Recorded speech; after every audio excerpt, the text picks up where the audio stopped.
안녕하세요. 한국인들을 위한 글로벌 한인 IT 네트워크 카이타가 멤버분들의 궁금증을 해결하기 위해 한 주제에 관련해서 질문을 하고 대답을 받으실 수 있는 AMA, 즉 Ask Me Anything 세션을 준비하였습니다.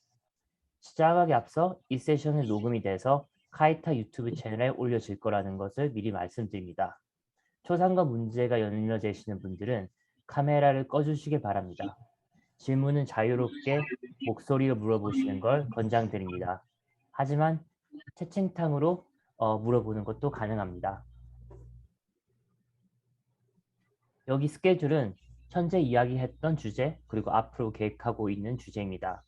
발표에 관심 있으시면 저희 카톡방에서 알려주시거나 contact@kaita.org로 연락 주시길 바랍니다. 발표자로 도와주시고 채택되시는 분들에게는 25불, 25,000원 상당의 미국 분에겐 이메일로 보내줄 수 있는 우버이트 기프트카드, 한국 분에게는 소다 큐트 쿠폰으로 보내드리겠습니다. 이번 8월 주제는 미국 직장 생활입니다. 이번 모신 분은 현재 미국 마이크로소프트에서 소프트웨어 엔지니어로 일하시고 계시는 홍선주님을 모셨습니다. 선주님은 마이크로소프트 외에도 삼성 등등 많은 곳에서 경력이 있습니다. 네, 반갑습니다, 선주님. 간단한 소개해 주시면 좋을 것 같습니다. 네, 안녕하세요. 제 이름은 홍선주라고 하고요.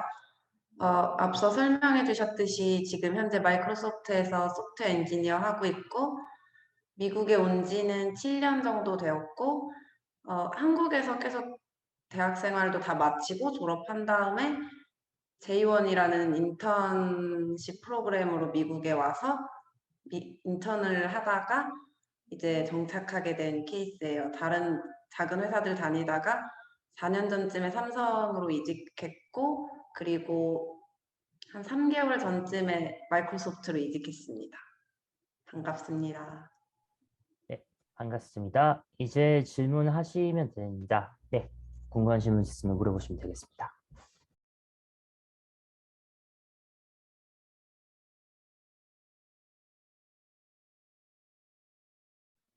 직접 물어보셔도 되고, 이렇게 채팅을 하셨는데, 우선은 YJU님이 질문하셨는데, 한국에서 학부까지 마치시고 미국에 건너가신 구체적 과정이 궁금합니다.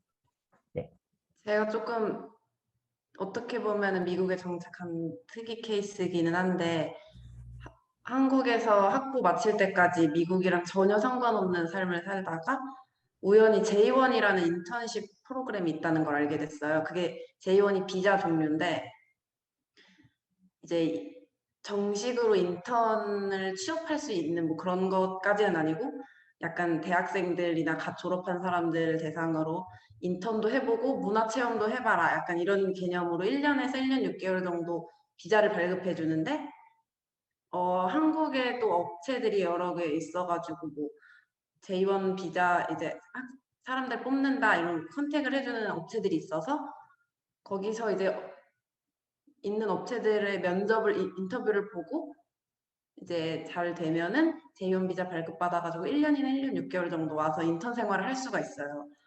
근데 이제 네 그래가지고 제가 왔다가 저는 우연히 이제 남편을 만나가지고 중간에 정착하게 된 케이스인데 다른 J1 분들 보면 뭐 잘 돼서 회사에서 영주권이나 뭐 H1 비자 해주는 경우들도 있었고 그냥 1년 반 프로그램 마치고 다시 이제 한국으로 돌아가시는 분들도 있었고 그 프로그램을 통해서 미국에 왔습니다.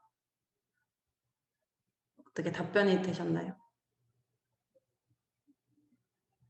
조금 더 디테일하게 설명해 드릴까요? 이 J1 비자에 대해서?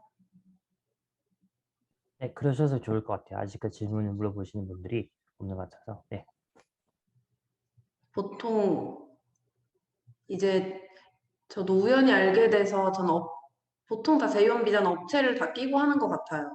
업체 끼고서는 이제 지원을 했는데 금액은 저 때는 500만 원 정도 들었고 총 모든 수수료 다 해서 비자 이제 발급 이런 것까지 다 해서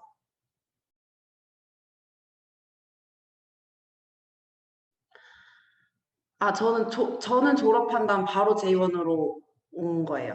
아까 1년에서 1년 반이 이제 다 있다고 했는데 직장 경력이 있으시면 1년 반으로 발급을 받아서 오시더라고요. 저는 졸업하고 바로 왔기 때문에 1년밖에 있을 수가 없었고 그리고 이제 J1 비자가 발급되는 전공들이 또 있어요. 당연히 소프트웨어 엔지니어, 아니, 컴퓨터 사이언스나 뭐 그런 쪽 계열은 되게 J1이 좋아하는 전공이고 메이저고 그리고 그렇게 해서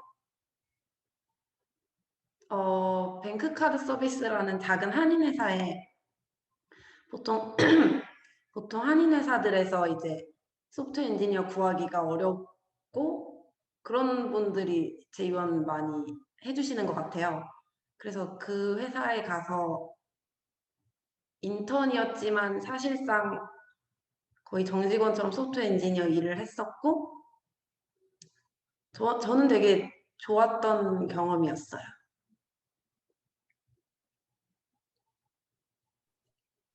네, 감사합니다. 다른 분들 질문이 계시나요? 네, 직접 물어보셔도 되고 아니면은 네, 채팅으로 물어보셔도 됩니다.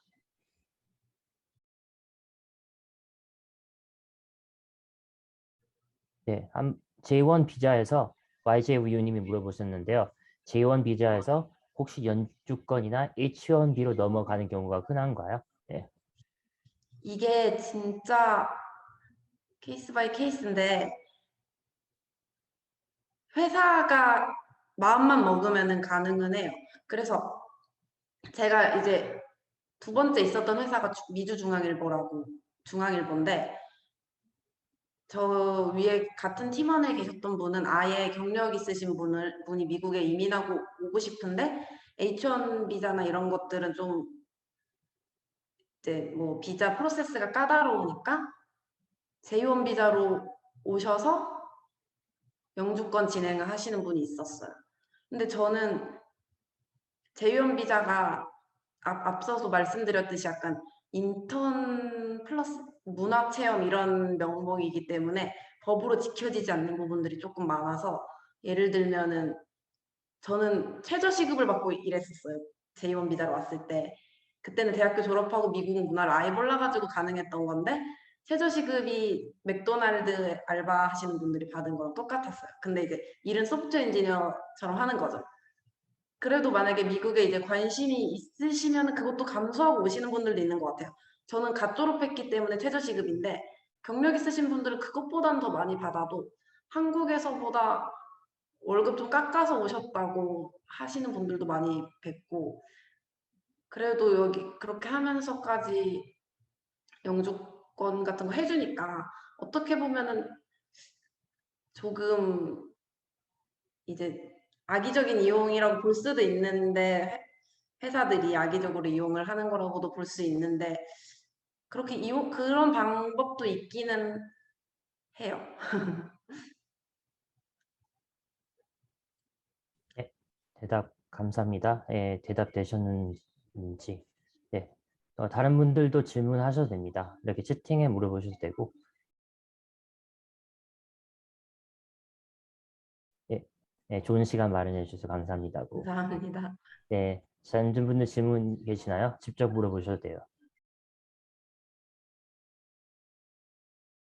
네, 영어도 너무 궁금합니다라고 되어 있는데, 예, 그래서 미국 직장 생활에서 영어는 얼마나 큰 비중을 차지하는지. 예, 저는 정말 영어로 고민하시는 분들한테 희망적인 케이스인데 저는 정말 그 대학교 졸업할 때까지 미국과 관련 없는 삶을 살았고 미국에 오신 분들이 미드 보는 것도 되게 좋아하시고 영어가 어느 정도 되시더라고요. 그런데 저는 전혀 그렇지 않았고 미드도 안 보고 영어가 일단 진짜 안 됐어요. 근데 J1 비자가 아까 말했듯이 한인 회사들이 많아서 저는 일단 그 인터뷰 같은 걸 보기는 하는데 그렇게 어렵지 않아요. 그래가지고 그것만 대충 막 외워가지고 연습해서 받고 일단 인터뷰 보시는 분들도 한국 분들이었고 영어가 그렇게 잘 되시지 않는 분들이더라고요. 그래서 직장 왔을 때는 100% 한국어만 쓰고선 일했어요. J1 비자 하고 나서. 그리고 그 뒤에 갔던 회사도 100% 한국어를 썼고 그때까지 캘리포니아 LA에 있었기 때문에 영어를 쓸 일이 일상생활에서 전혀 없었고 LA에 사시는 분들은 아시겠지만 한인타운에서 정말 영어 한마디도 안 하고도 1년 그러니까 사시는 분들도 많고 살 수 있거든요. 그래서 그렇게 살다가 타주로 이동을 해야겠다는 결심을 하고 여러 가지 이제 인터뷰를 보고 지원을 하는데 그 영어가 제가 너무 안 되니까 인터뷰들이 다 떨어지더라고요. 그리고 그러다가 이제 제가 그래서 인터뷰 영어만 연습을 했죠. 어느 정도 인터뷰만 딱 통과할 정도가 됐을 때 이제 삼성에 취업을 했는데 그때 당시에도 제가 다 좋았는데 영어가 좀 걱정이다라고 피드백을 받았었어요. 삼성은 잘 아시겠지만 한국 회사겠지만 한국인이 한 전체 10% 정도 있는 것 같아요. 그래서 제가 여기서 영어가 정말 많이 늘었는데 영어는 전 아직도 일하는 영어는 괜찮은데 일상생활에서 팀원들이 갑자기 일상적인 농담을 하거나 일상적인 대화를 하면 아직도 어버버될 정도로 그쪽 영어는 하나도 안 늘었거든요. 근데 일하는 영어는 정말 몇 마디가 안 쓰이더라고요.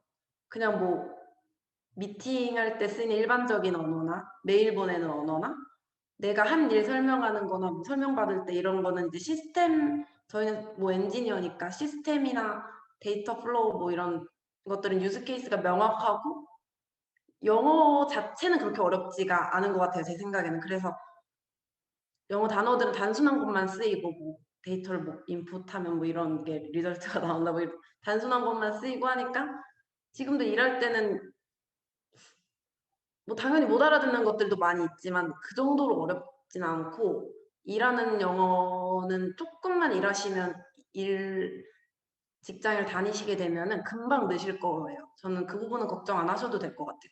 아무래도 상대적으로 소프트웨어 엔지니어가 영어가 많이 필요하지 영어보다는 이제 다른 테크니컬한 것들이 훨씬 더 중요하기도 하고 그리고 저희가 쓰는 언어들이 다 아무래도 프로그래밍 랭귀지들이 다 영어로 돼 있기 때문에 의사소통은 어떻게든 다 되더라고요. 그러다 보면 영어가 늘고 그리고 일하면서 쓰이는 영어만 는다면은 직장 생활 하시는데 그렇게 어렵진 않으실 거예요.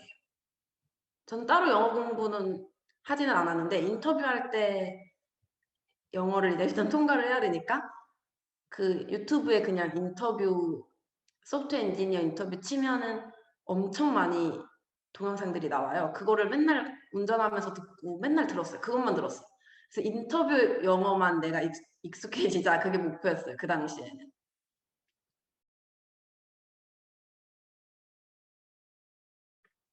네, 감사합니다.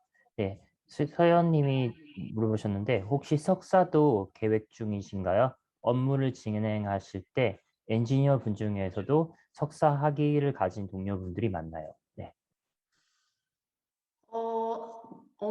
그렇게 많지는 않은데 보통 석사도 병행하고 있는 팀원들이 그래도 눈에 띄는 것 같아요. 저도 계속 고민 중인 부분인데 전 한 1, 2년 후쯤에 석사 한번 지원해 보려고 계획 중이에요. 제가 백엔드 엔지니어거든요, 지금.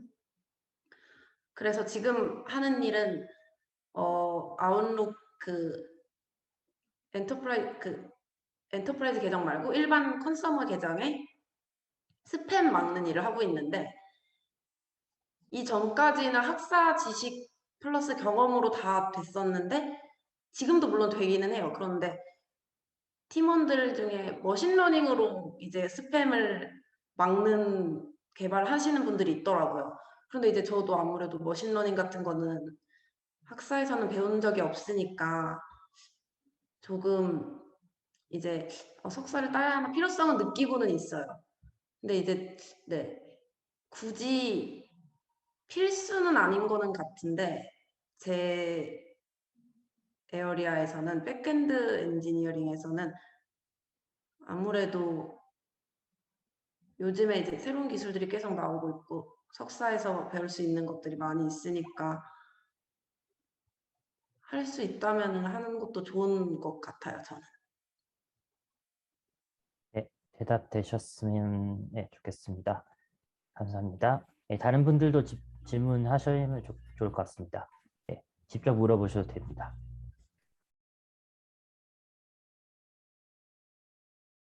그 삼성에서 마이크로소프트로 이직을 그러니까 다른 잡을 결심을 하게 된 계기가 있었나요?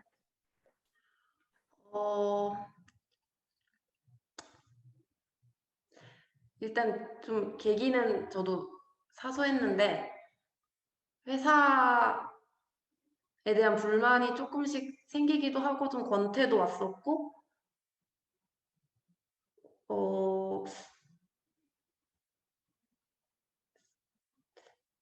어, 제가 잠시만요. 일단 다들 잘 아시겠지만 회사마다 이제 팀마다 하는 일들이 다 다르고 제가 얘기하는 게 이제 삼성을 대변하는 얘기는 아니지만 제가 맡았었던 일들은 조금 개발보다는 프로젝트 매니징 쪽이 더 많았어요. 그런데 이제 타이틀은 소프트웨어 엔지니어고 그리고 개발을 직접 하는 일보다는 다른 일들이 많았는데 처음에는 그래도 그것도 재밌고 아키텍처 디자인하는 것도 재밌고 만족하면서 지내다가 제가 조금 더 테크니컬한 일을 조금 더 하고 싶다 이런 생각도 들었었고 그러면서 코로나 터지고 나서 이제 상대적으로 좀 지원하는 게 쉬워져 가지고 그냥 인터뷰 같은 것도 재택하면서 볼 수 있고 그래서 여기저기 많이 지원을 해봤던 것 같아요. 계기는 그랬는데 인터뷰를 보고 점점 이제 배우면 배울수록 조금 더 내가 모르는 세상들도 많고 더 넓은 다른 회사에 또 가보고 싶다라는 마음이 더 커져서 더 열심히 했었던 것 같아요. 혹시 그 개발 관련해서는 뭐 새로 뭐 따로 일하는 거 말고도 뭐 퍼스널 프로젝트나 그런 게 따로 있으신가요? 취미로 하시는? 아무래도 삼성 다닐 때는 제가 좀 부족하다고 느껴서 저 혼자서 개발을 몇 개 이제 해봤었어요. 그게 리액트로 폰 앱 만드는 거를 혼자서 했었는데 완성은 못했고 그거 하면서 뭐 아무래도 서버가 필요하니까 AWS 같은 거 혼자서 이제 사서 막 하고 근데 그런 것들이 진짜 도움은 많이 되는 것 같아요. 그래서 근데 이제 아무래도 시간이 없어서 완성은 못하고 이직 준비에 집중하게 되면서 지금은 거의 손 안 대고 있지만 네.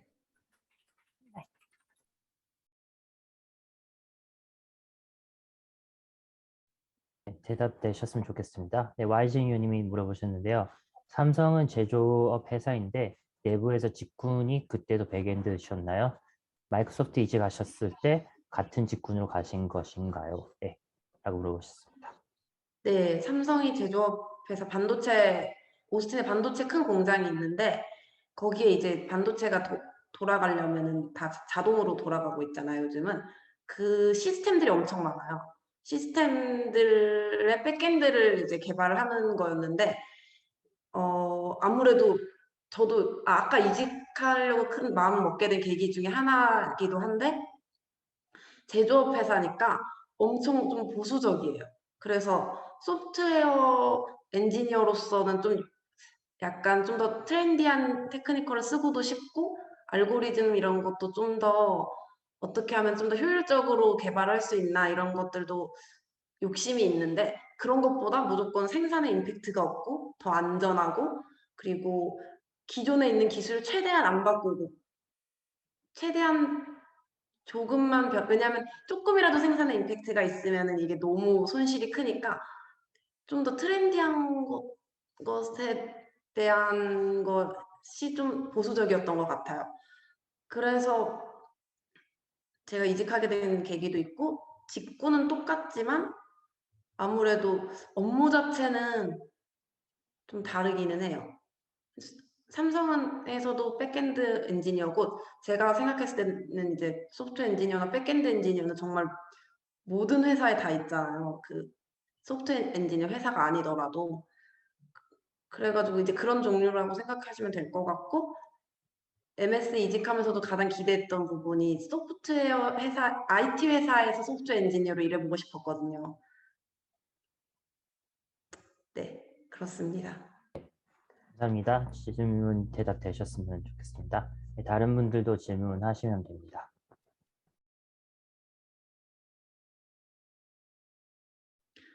그리고 아까 사이드 프로젝트 말씀해 주셨는데, 이제 회사마다 다르겠지만 삼성 같은 경우에는 제가 개발할 일이 크지는 않으니까 개인적으로 남는 시간에 업무 외에 사이드 프로젝트를 할 수 있는 시간을 조금 줘요.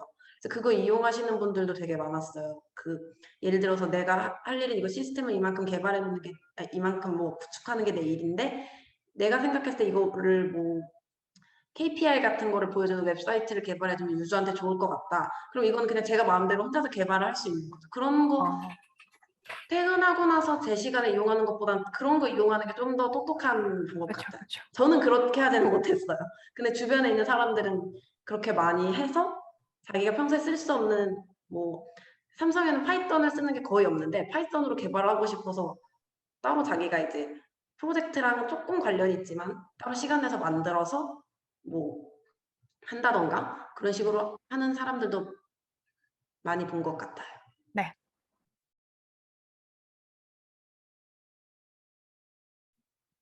감사합니다. 네, 다른 분들 질문 있으시나요? 네, 마이드님이 질문 주셨는데 앞선 질문에 연장된 질문으로 미국 마이크로소프트는 코딩 테스트로 인터뷰도 많이 보나요? 과정은 어떻게 준비하셨나요? 대략 면접은 몇 번까지 보는지 궁금합니다. 저도 제도했습니다. 어플리케이션 프로세서 펠립스 회사인데 이력이 소프트웨어 회사랑 많이 달라서 준비 어떻게 하셨는지 궁금합니다. 네. 그 회사는 제조업이지만 업무는 지금 소프트웨어 엔지니어신 걸까요, 혹시? 그러면 전혀 걱정 안 하셔도 될 것 같아요. 저는 마이크로소프트 인터뷰 프로세스는 다른 분들은 어땠는지 모르겠는데 저는 엄청 간단했어요. 일단 어세스먼트 링크가 왔었고 그리고 그 어세스먼트를 보고 바로 어세스먼트는 문제는 3개 정도였고 제가 아마존이나 다른 어세스먼트도 봤었는데 그 난이도는 조금 그런 다른 회사들에 비해 쉬웠어요. 그리고 어세스먼트 합격했다는 얘기 듣자마자 마지막 인터뷰, 파이널 인터뷰를 봤거든요. 파이널 인터뷰는 다들 잘 아시다시피 이제 세션은 4개였고 세션 하나당 1시간이었고 하루에 저는 다 봤어요. 세션 4개를. 한 시스템 디자인 문제도 나올 수도 있다고 했는데 저는 안 나왔고 다 알고리즘 인터뷰였고 코딩 테스트였고 그리고 코딩 테스트는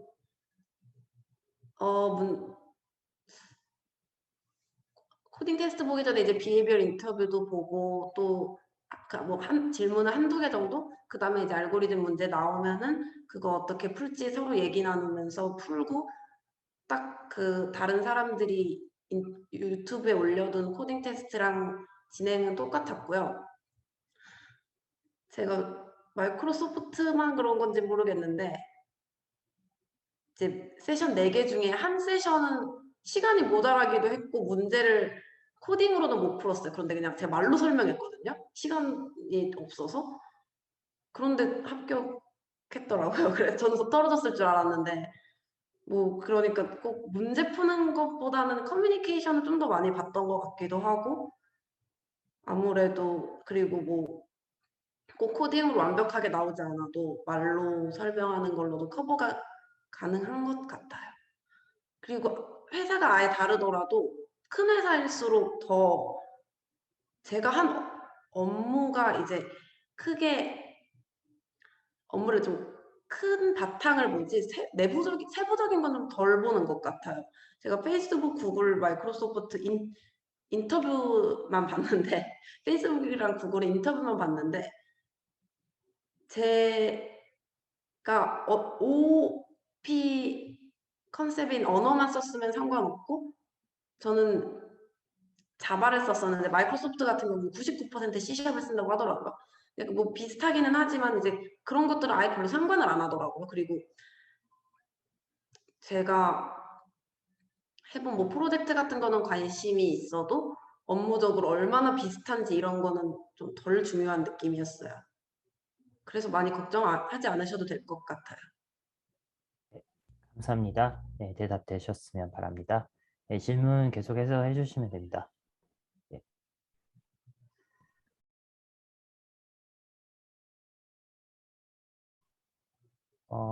질문이 없으시면 제가 지금 준비한 질문을 물어보겠습니다. 네. 미국 직장 생활에서 워크 라이프 밸런스, 즉 워라밸은 얼마나 존중해 주나요? 네.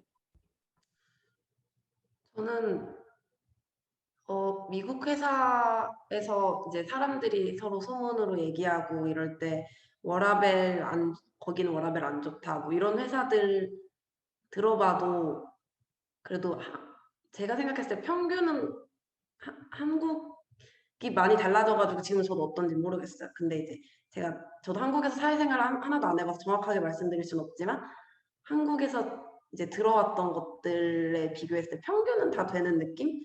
그리고 아무래도 개인을 좀 더 존중해주는 문화라서 워라밸 같은 거는 전체적으로 좋은 것 같아요. 저도 막 모든 회사를 다 다녀보지를 않았고 제가 다녀봤던 회사들이 개인적인 경험이기 때문에 뭐 명확하게 말씀드릴 수는 없지만 전체적으로 워라밸은 시간도 일단 플렉시블하게 뭐 다 쓸 수 있으니까 제가 무슨 가족이나 뭐 병원 어포인먼이 있다고 해도 저는 뭐 휴가 같은 거 쓰지 않고 쓸 수 있는 점들이 좋았고 근데 이제 전체적으로는 다 좋으나 단점이 미국은 출산휴가나 육아휴직 같은 게 정말 너무 잘 안 돼 있어요. 출산휴가는 진짜 좋은 회사들도 보통 12주가 다고 저는 그래서 제가 아기를 2명 낳았는데 다 12주, 첫째는 3주밖에 안 쉬었고 둘째는 12주 쉬고 바로 출근을 했고 그리고 육아휴직이란 개념이 아예 없더라고요. 뭐 롱텀 이제 휴가 같은 거에서 가족 중에 뭐 한 명을 케어링한다? 네, 맞아요. 엄청 정말 잘 돼 있는 회사들이 12주고 되게 자랑스럽게 얘기해요. 12주인 것도. 롱텀 휴가인데 내가 이제 가족 중에 어떤 뭐 케어링 해야 될 사람이 있다 뭐 이런 휴가들이 있기는 한데 약간 상대적으로 벽이 좀 높은 느낌이고 한국은 요즘에 남자들도 육아휴직으로 뭐 1, 2년 쓰시더라고요. 그런 지원은 거의 없는 것 같아요. 삼성에서는 남자들도 12주까지는 쓸 수 있었어요. 그래서 12주 쓰는 걸로도 되게 막 사람들이 정말 만족하고 그러기는 했는데 네, 맞아요. 설명 잘 해주시네요. 보통 이런 식으로 숄텀 디서빌리티로 60-70% 페이 받으면서 뭐 6개월 정도 본 것 같아요. 그런데 이제 육아휴직이나 출산휴가 같은 경우는 상대적으로 낮지만 미국에 와서 뭐 야근 없이 가족들이랑 시간 보내면서 그렇게 사는 삶 같은 거는 대체적으로 거의 모든 회사들이 괜찮은 것 같아요.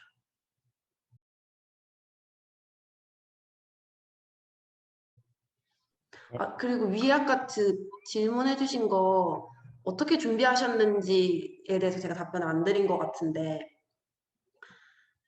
저는 일단 유튜브 도움을 정말 많이 받았고 글래스도어나 유튜브에 나와 있는 대로 진행되는 경우가 거의 대부분이긴 하더라고요, 인터뷰는. 저는 그리고 한 3-4개월 정도 인터뷰 준비했었던 것 같아요. 알고리즘 맨날 리트 코드 풀어보고 이제 설명하는 거 연습하고 영어가 안 되기 때문에 진짜 대본 일일이 다 써보면서 이렇게 설명해보자 이런 식으로 해서 막 동영상도 혼자 찍어보고 그리고 코딩 테스트도 코딩 테스트지만 프로젝트나 단어가 갑자기 생각이 안 나는데 이럴 경우에는 어떤 식으로 플레이라는 식으로 접근하는 질문들을 되게 많이 해요. 프로젝트 같은 경우는 구글에 조금만 쳐보시면 스타 말하는 법이라고 시츄에이션, 태스크, 액션, 리절트일 거예요. 그래서 그 용법으로 거의 좀 지어냈다시피 해서 제가 이제 갖고 있는 경험에 살을 많이 붙여서 그걸로 여러 가지 준비를 많이 해놓고 뭐 힘들었던 프로젝트, 뭐 어떤 뭐 특별한 위기가 있었던 프로젝트 이런 식으로 케이스마다 프로젝트 경험에 대해서 정리를 해놨던 것 같아요. 어떤 질문이 올지를 모르니까. 근데 보통 그 정도 질문만 해도 비헤비얼 인터뷰들은 그렇게 크게 안 물어보더라고요. 보통 거의 다 테크니컬적인 부분을 많이 물어봤고 저는 그 이름 들으면 아실 만한 회사 한 12개 정도 봤거든요. 3개월 동안. 그리고 작은 회사는 더 많이 봤고. 근데 인터뷰는 많이 볼수록 늘고 그리고 멘탈이 정말 저는 너무 힘들어가지고 마이크로소프트만 보고 이제 그만둬야겠다. 저는 인터뷰 더 이상 못 보겠다. 너무 내가 자존감이 너무 낮아진다 해서 이제 쉬어야겠다 했는데 마이크로소프트가 다행히 붙어가지고 저는 좋은 케이스인데 만약에 인터뷰 준비하시는 분들이면은 멘탈 관리가 제일 중요한 것 같아요, 저는. 네, 자세한 대답 감사합니다. 네, 다른 분들 질문 있으시면 질문 몇 개나 지원하셨나요? 물어보셨는데요. 네. 저는 정말 100개 넘게 지원했거든요. 근데 사람들이 말하면 좀 오버한다고 생각하더라고요. 저는 제가 업무가 안 맞아도 지원했어요, 일단. 왜냐하면 인터뷰를 연습하고 싶어서 그러다 뭐 운 좋으면은 뭐 잘 될 수도 있다고 좀 기대도 했고 그때 정말 다행히 미국은 레주메 하나만 준비하면 거의 다 돌렸을 수 있잖아요. 근데 가끔 어떤 회사들마다 따로 입력해야 되는 칸들, 되게 긴 칸들이 몇 개 있더라고요.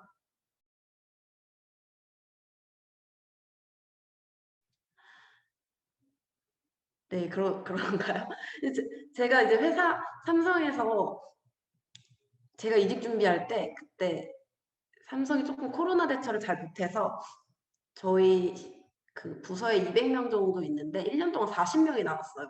이직 준비하는 사람이 되게 많았어요.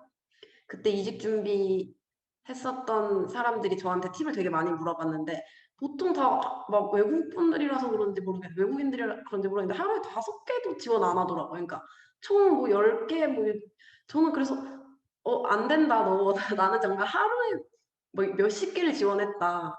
맨날 그래서 나중에 정말 이제 그 잡 리스트를 볼 때 울렁거릴 정도로 나는 가가지고 매일 지원을 했어요. 저는 정말. 근데 그쵸. 전 잘된 케이스라고는 생각을 해요. 이직하고 나서 보니까는 제가 경력이 이제 한 5년 정도 됐는데 5년 조금 넘었는데 그때가 좀 이직하기 황금기였던 것 같더라고요. 좀 더 너무 경력이 더 많아지면 그 요구하는 것들도 많아지고 그래서 한 3년에서 5년 정도면은 이직하기 제일 좋은 시기라고들 다들 하기도 하고. 아, 그러셨구나. 네. 정말 지원 많이 했어요. 100개 넘었을 수도 있어요. 나중에는 제가 어떤 회사에 지원했는지도 기억이 안 나서 연락이 왔는데도 막 헷갈리고. 근데 무조건 이직하거나 첫 직장 구하실 때는 지르는 게 제일 중요한 것 같아요. 무조건 불도저처럼 막 여기저기 다 해보고. 네, 대답 감사합니다. 다른 분들 질문 계시나요? 네, 직접 물어보셔도 됩니다.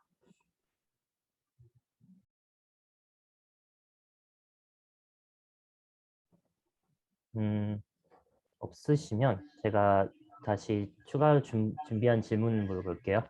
네, 미국에서 첫 직장을 시작할 때 알면 좋은 팁이나 노하우가 있을까요? 보통 사람들이 첫 직장이 제일 중요하다고들 많이 하시잖아요. 그런데 저는 정말 첫 직장을 너무 약간 신중하지 못하게 그냥 질러서 J1 인터뷰, J1 비자 이런 것도 있나 한번 해보자 하고 그냥 아무 컨택된 첫 번째 회사 인터뷰 보고 그냥 지원해가지고 온 케이스예요. 근데 회사가 정말 작았어요. 소프트웨어 엔지니어라고 하기도 좀 그렇죠. IT 팀이 한 5명밖에 안 됐고 그 5명 중에 4명이 인턴이었어요. 그래서 저는 정말 많은 거를 배우기는 했어요. 웹 배포하는 것, 프론트엔드 개발, 백엔드 개발, DB, 미들웨어 구축하는 것부터 그 라이프 사이클, 어플리케이션의 라이프 사이클을 정말 처음부터 끝까지 다 했어요. 배포도 직접 해보고, 뭐, 정말 리버스 엔지니어링도 해보고, 왜냐면 사람이 없으니까. 그래서 작은 회사, 제가 생각했을 때 작은 회사의 장점은 뭐, 작은 회사에서 시작하면 다른 데 이직하기가 힘들 수도 있지만, 그래도 경력이 쌓이니까 그렇게 힘들진 않을 것 같아요. 여기는 특히 소프트 엔지니어는 늘 인력난이고. 작은 회사는 정말 많은 걸 배울 수 있고, 그리고 제가 삼성에 왔을 때는 정말 큰 회사, 처음 왔던 큰 회사였는데, 큰 회사여서 좋은 점은 그 일하는 전체적인, 구조적으로 일하는 방법을 좀 배우는 것 같아요.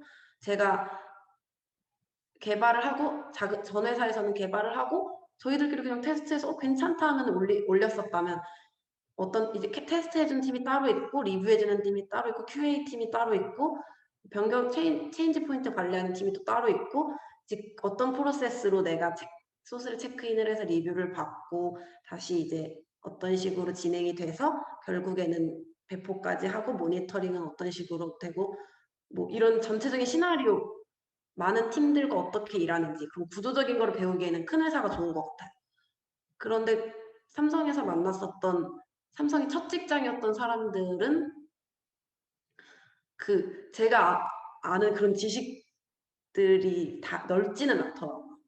되게 자기가 하는 요 분야만 작은 분야만 알고 다른 것들은 너무 몰라서 막 개념 자체가 너무 헷갈리시는 분들도 많이 봤고 그런데 그건 경력으로 커버는 가능하다고는 생각돼요. 그래서 작은 회사 큰 회사가 이런 장단점이 있고 그리고 첫 직장은 개인적으로는 저희 컴퓨터 사이언스가 분야가 엄청 넓잖아요. 소프트 엔지니어가 굳이 아니더라도 뭐 네트워크 엔지니어링, SRE, 뭐 프로덕트 매니저 뭐 이런 분야들이 엄청 넓어서 그 분야들이 정말 각기 서로 너무 달라서 제가 하기 전까지는 어떤 분야가 나한테 맞는지 그런 것도 모르고 컴퓨터 사이언스에서 정말 다 배웠기 때문에 할 수는 있는데 막상 일을 시작하기 전에는 제가 정말로 이거를 경험해봤다고는 할 수는 없더라고요. 그래서 일단 조금 관심 있는 분야 여러 가지 경험을 많이 해보고 처음 직장에 들어가서 경험 쌓는 게 개인에게도 되게 좋은 것 같아요. 그래야지 이게 나한테 맞는 일인지 맞는지를 일단 일차적으로 먼저 알 수 있고 일로서 알 수 있는 부분들이 되게 많기 때문에 그리고 소프트 엔지니어라고 하더라도 그 안에도 분야가 너무 많아서 다 다르기도 하고 그래서 회사마다도 다 요구하는 것도 다르고 일단 첫 직장 조금 지르는 것도 저는 필요한 것 같아요. 그래서 일단 가봐서 내가 이런 일을 해봤는데 맞다 안 맞다 하면 맞으면은 계속 그쪽 커리어를 개발하면 되는 거고 안 맞으면은 이제 그 경험이 또 합쳐져서 다른 직군으로 갈 때 좀 더 도움이 되지 내가 여기서 프로젝트 엔지니어 간다고 해서 물론 10년 경력이 이렇게 많으면 좀 얘기가 달라지지만 내가 소프트웨어 엔지니어 했던 경험이 완전 도루묵되는 건 전 아닌 것 같거든요. 그래서 첫 직장은 조금 지르고 자기 적성에 맞는 거 찾는 게 제일 중요한 것 같아요. 너무 세부적인 업무에 대해서 깊게 고민하실 필요는 없을 것 같고.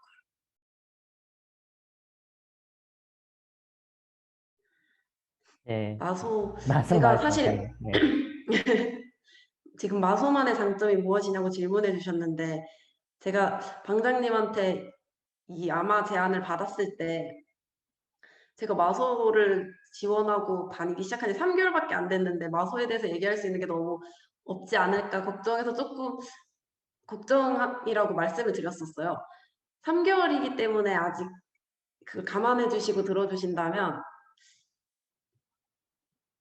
일단 저는 마소 들어가기 전에 회사가 워라밸이 좋다는 얘기를 많이 듣고 들어갔어요.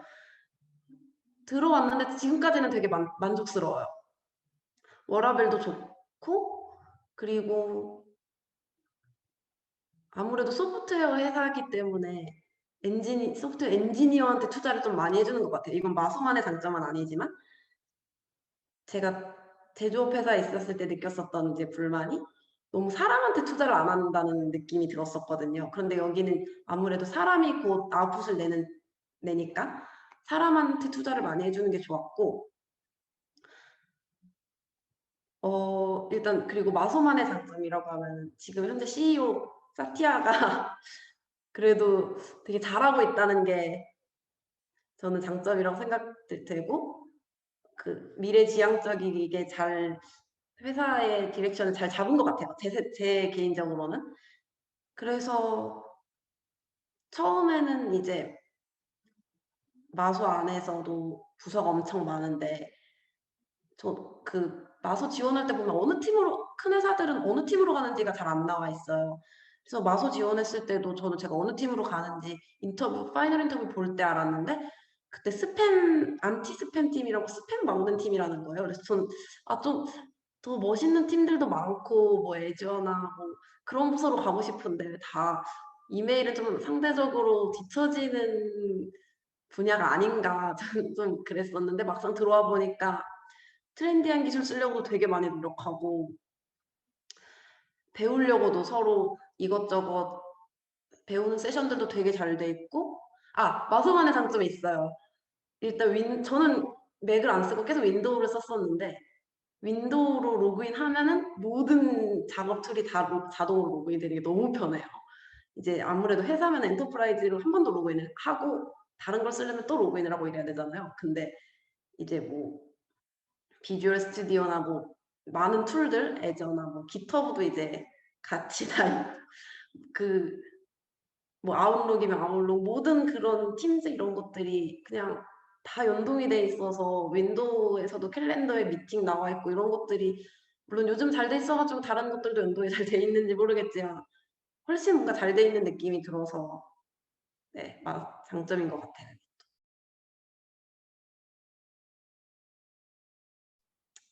네, 다음 이직은 언제쯤 하실 거고 하신다면 이유는 무엇일까? 저그 CEO 사퇴 등등. 네. 네. 2-3년 정도 후면은 또 이직을 이제 준비해 봐도 되지 않을까 계획은 막연하긴 하고 있는데 아까 대학원도 마소가 대학원도 지원을 해 주거든요. 그래서 대학원도 만약에 지원을 받고 그 하이어링 보너스가 베스팅이 4년 걸려요. 그래서 만약에 이직을 하게 된다면 그거를 포기하고 갈 정도로 많은 하이어 보너스를 주는 데여야 되기 때문에 한 2-3년 뒤쯤에 한번 리서치 해 보고 뭐 괜찮은 데 있으면은 가거나 아니면 뭐 만약에 이제 있다 보니까 더 괜찮다 싶으면 있을 것 같기도 하고. 근데 이직하려는 이유는 뭐 회사가 싫어졌다 이런 것보다는 제가 자꾸 이제 전 회사를 얘기해서 그런데 전 회사에 맨 처음에 들어갔을 때 애사심이 엄청 많이 생겼었어요. 그 처음에 보통 대학교 졸업하고 회사 들어가시면은 신입사원들 애사심 많이 생기시잖아요. 그 전에는 너무 작은 회사였기 때문에 제가 안 생겼나 봐요.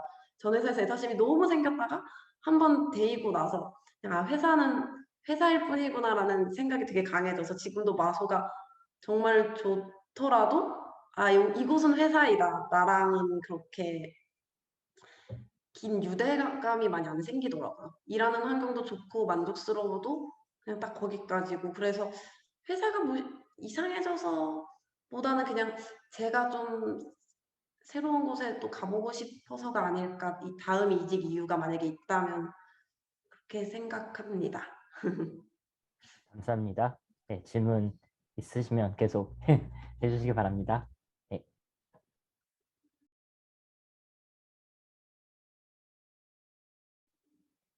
질문 없으시나요? 네, 제가 준비한 질문 하나 더 물어볼게요. 네, 직장을 지원하려고 할 때 어떤 점을 주의 깊게 보고 탐색하면 될까요? 네, 저는 정말 아무 직장이나 다 일단 지원해보고 나중에 뭐 인터뷰를 보면서 회사에 대한 느낌에 따라서 이제 오퍼를 억셉할지 말지를 정하는 게 좀 더 나은 것 같아요. 직장 이제 롤 디스크립션 보면은 알기도 어렵고 그리고 사실과 다른 경우도 많은 것 같고 근데 보통 이제 개인의 기준에 따라 다르지 않을까요? 그거는 저는 일단 워라밸이나 내 커리어나 컬처를 제일 중요하게 생각은 했어요. 그 일단은 일단 자기가 어떤 걸 원하는지를 먼저 정리하는 게 필요할 것 같고 그리고 인터뷰 볼 때 질문하는 시간이 있잖아요. 그 시간을 무조건 잘 써야 된다고 다들 하더라고요. 그 시간에 질문을 되게 많이 했고 현재 다니고 있는 사람들한테 너가 생각하는 단점은 혹시 있냐? 팀 컬처에 구체적으로 뭐 이런 것도 많이 물어봤었고 근데 결론적으로는 회사는 일단 가봐야지 아는 것 같아요. 가도 팀마다도 너무 다르고 또 개인마다 느끼는 것도 너무 다르기 때문에 제가 좋아도 같은 팀에 있는 다른 사람은 뭐 다를 수도 있는 건 너무 당연한 사실이라서 회사는 가봐야 아는 것 같지만 그래도 이제 뭐 인터뷰 볼 때 질문을 제일 많이 이용을 하고 제가 일단 생각했을 때 중요한 것들을 정리해서 자기 스스로 알고 있는 것이 가장 중요한 것 같아요. 네, 감사합니다. 네, 다른 분들 질문 있으시나요? 네, 채팅방에 물어보셔도 되고 직접 물어보셔도 됩니다. 네.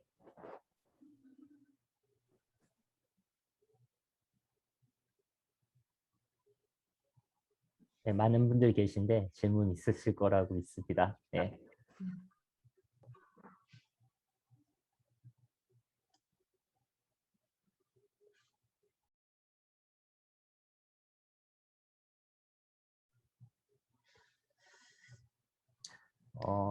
제가 추가로 네, 질문을 하나 더 물어보겠습니다. 그러면은 그런 회사에서 회사 문화가 어느 정도 중요한지 거기서 간단하게 설명해 주시면 좋을 것 같아요. 어, 일단 저도 많은 회사에 있어 보진 않았지만 컬처에 따라서 내가 일을 하고 그러니까 컬처가 정말 저의 이제 매일 루틴이 되는 거잖아요. 내가 사람들이랑 어떤 식으로 일을 하고 사람들이 어떻게 일을 하는지 이제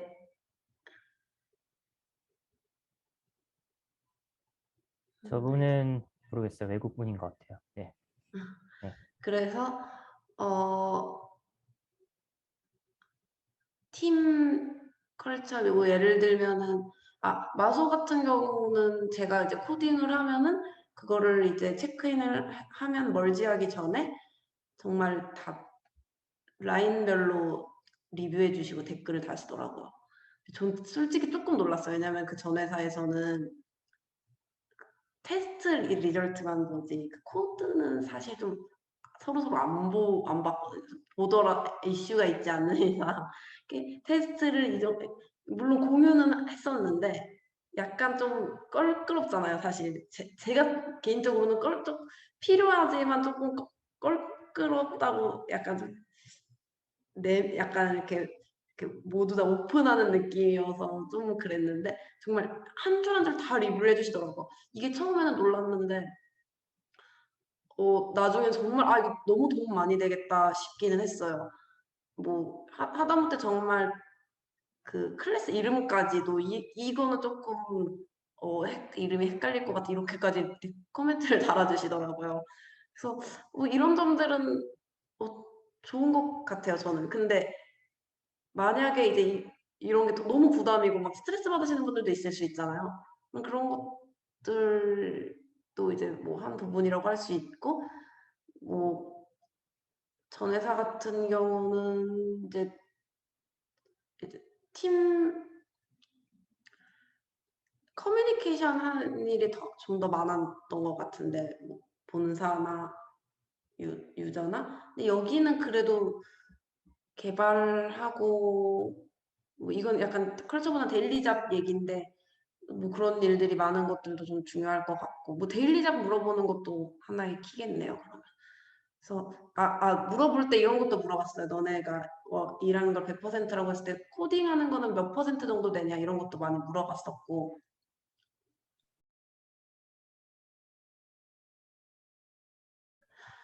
예, 마소에 똑똑한 사람들 많을 텐데 서로 경쟁은 심하지 않나요? 일할 때 힘든 점은 있나요? 네. 네, 뭐 똑똑한 사람이 정말 많은 것 같기는 해요. 근데 똑똑한 사람보다 적극적인 사람이 많은 것 같아요. 전의 경험들은 제가 물론 아직 3개월밖에 안 돼서 많은 사람들을 알지 못해서 이럴 수도 있는데 좀 대충대충 이러고 싶어 하는 사람들이 좀 있었었어요. 그래서 약간 전체적으로 조금만 잘해도 약간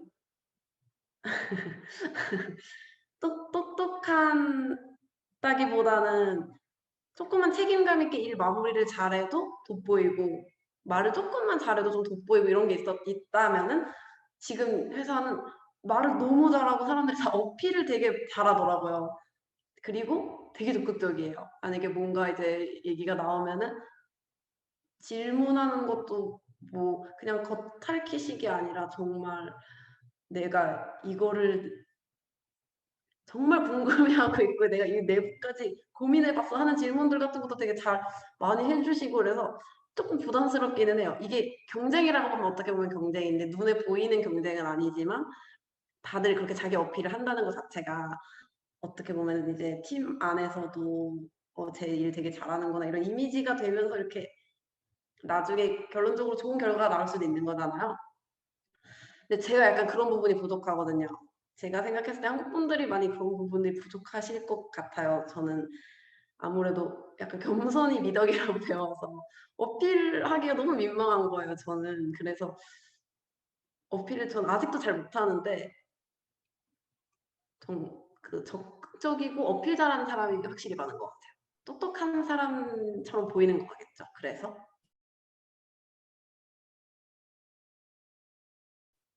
민재님이 질문하셨는데 마소는 백투워크인가요? 리모트인가요? 분위기는 어떤가요? 네. 아직 리모트를 연장하기는 했어요. 분위기는 저는 약간 계속 설베이 같은 거를 하기도 하고 마소에서도 이제 리모트가 100% 가능하게끔 엔터프라이즈 개발하겠다 이런 거를 발표하고 이래서 살짝 기대는 하고 있는데 팀 내부적으로는 언젠가는 꼭 돌아갈 거라는 걸 강조를 좀 하는 느낌을 받기는 했어요. 근데 팀마다 아마 다 다를 거예요. 저희 팀은 이제 연장은 돼서 저는 내년 한 1월까지는 가족 중에 백신을 안 맞은 사람이 있으면은 내년 1월까지는 100% 업프롬 해라고 연장이 돼서 1월까지 연장은 됐는데 결국 결론적으로는 뭐 이렇게 자연스럽게 재택으로 조금씩 한번 해보자 이런 느낌이 아니라 너네 돌아오는 거 너무 익사이팅하다 뭐 이런 식으로 계속 언급을 많이 하더라고요. 그래서 저희 팀만 봤을 때는 돌아가는 거는 확실한 것 같지만 연장은 됐어요. 근데 네, 저도 제일 궁금하네요. 다른 회사들은 이제 어떤 식으로 좀 재택으로 서서히 바뀌는 거를 추구하는 회사들도 많이 있을 텐데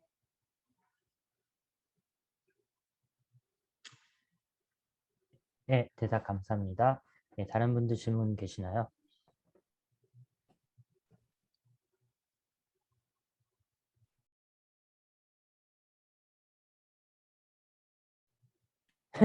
링크드인 추가해도 될까요? 네, 물론요. 그럼요. 네, 하이타일 방에서 추가해 예, 주세요. 예, 하면 될 것 아, 같아요. 네.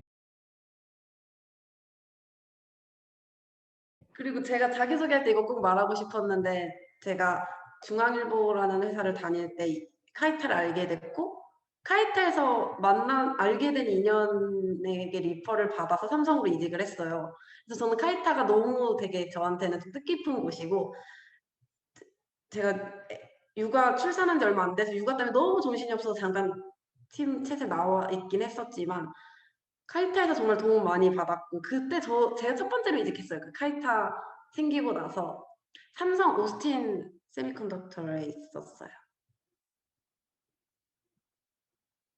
네. 그리고 그때 저를 시작으로 한 4-5명이 연달아서 이직을 하셨어요. 카이타에 있는 인연으로 리퍼가 돼서. 아, 정말요? 그러면 아실 수도 있을 것 같은데. 한 달 정도? 개인적으로 제가 연락을 드려야 될 것 같은데. 네, 그래서 아무튼 카이타에 있는 이 좋은 기운들이 다들 이제 리퍼도 그때 공부도 다 같이 막 같이 하고 되게 좋았던 것 같아요. 네, 첫 모임 때 로스앤젤레스에서 네, 맞아요. 방장님이랑 같이 여행도 가고 그랬었는데. 네, 단체로. 네, 그쵸. 네, 다른 분들 질문 계시나요? 한 대략 6분 정도 남은 것 같은데 한 두세 질문 정도 짧게 대답 가능한 것 같습니다. 아, 지금 있는 곳 시애틀이냐고 물어보셨는데 지금 저는 오스틴에 있고 가게 될 곳은 아틀란타예요. 마소가 아틀란타 사무실 엄청 크게 만들어서 사람들을 되게 많이 그쪽으로 기존에 있는 사람들은 시애틀에 있는데 아틀란타에서 되게 많이 뽑고 있더라고요. 그래서 뭐 아틀란타로 가야 될 것 같은데 오스틴에도 마소 오피스가 있어서 오스틴에서 계속 있고 싶어가지고 그것도 한 가지 고민하고 있는 고민 중이에요.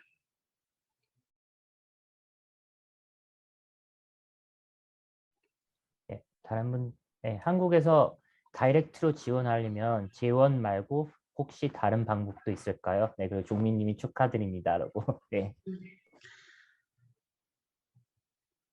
일단 J1은 벽이 낮아요. 다른 방법도 분명히 많이 있을 거예요. 제가 비자에 좀 관심이 많아서 사람들이 오면은 되게 이것저것 많이 물어봐가지고 정말 생각지도 못한 다양한 방법으로 많이 오시더라고요. 제일 많이 오시는 게 보통 H1으로 많이 오시는데 H1 정말 로터리잖아요. 저는 그래서 그리고 회사들이 뽑지 않은 사람한테 큰 회사들은 해주는 것 같긴 한데 뽑지 않은 회사한테 먼저 이렇게 다이렉트로 해주는 경우가 흔치는 않은 것 같아요. 아무래도 위험 부담이 있으니까. 네, 맞아요. NIW도 많이 들었던 방법인데 제일 안전하고 좋은 방법인 것 같아요. 그 NIW로 오신 분들 많이 봤는데 한국은 회사에서 일하시다 보면 약간 특허 같은 거를 좀 그냥 이렇게 쉽게 내신다고 하더라고요.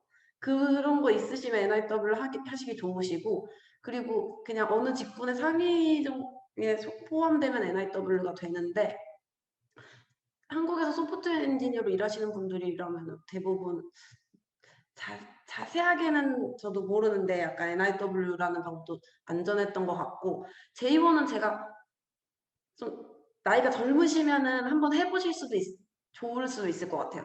와서 내가 1년 동안 미국에 살아보면서 맞는지 안 맞는지도 알 수 있고 정말 Don't mind 운이 me. 좋으면 Okay, okay. 회사에서 Yeah, I'll soon leave. Okay. Yeah. No worries. Yeah. 그 지원 비자나 이런 것들도 해줄 가능성도 조금 있고 왜냐면 내가 일하는 걸 직접 봤기 때문에 근데 악용하는 회사가 많아서 조금 저는 그런 부분만 감수하신다면 J1도 많이 나쁘진 않은 거는 같아요. 근데 이제 J1 말고는 뭐 O1 비자도 있었던 것 같은데 뭐 사람들이 김연한 비자라고 부르더라고요. 근데 그걸로 오시는 분들도 봤고 그것도 그냥 연봉이 어느 정도만 되면은 받을 수 있다고 했었고 그래서 보통 유학으로 많이 오셨다가 이제 아예 그렇게 하시는 분들이 많은 것 같고 다이렉트로 지원하는 거는 쉽지 않기는 한데 한인 회사들은 그래도 사람들이 너무 부족하기 때문에 해주려고는 하는 것 같아요. 큰 감사합니다. 회사들은 그래도 미국에 있는 사람들 일단 비자를 지원해주더라도 뽑는 것 같고 근데 이건 제 개인적인 경험이랑 주변에 있는 거라서 정확한 정보는 아니에요. 네, 2분 정도 남았는데 마지막 한 질문 정도 네, 추가로 받을 수 있을 것 같습니다. 혹시 질문 있으시나요? 네, 마지막 질문 될 수 있는데. 이건 꼭 진짜 내가 대답 받아야 되겠다. 궁금하신 분은 네, 지금 질문 해주시면 됩니다.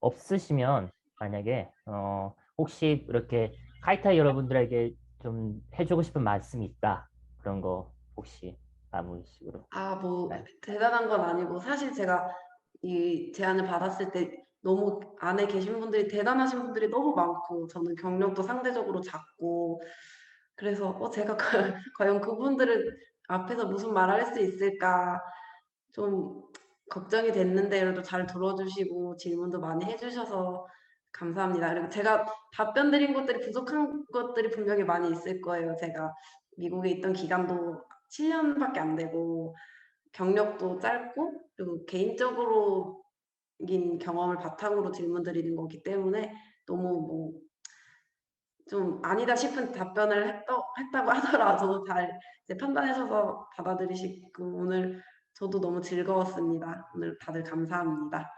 네, 감사합니다. 그럼 이제 마무리하겠습니다. 네, 화면 보이시죠? 네, 오늘 수고해주신 선주님 다시 한번 감사드립니다. 수고하신 선주님에게는 감사의 의미로 25불, 즉 25,000원 상당의 우버이트 기프트카드 이메일로 보내드리겠습니다. 이 비디오는 레코딩되어서 카이타 유튜브에 올려질 예정입니다. 녹음된 비디오는 카이타 카카오 단톡 및 다양한 카이타 SNS에 광고될 예정입니다.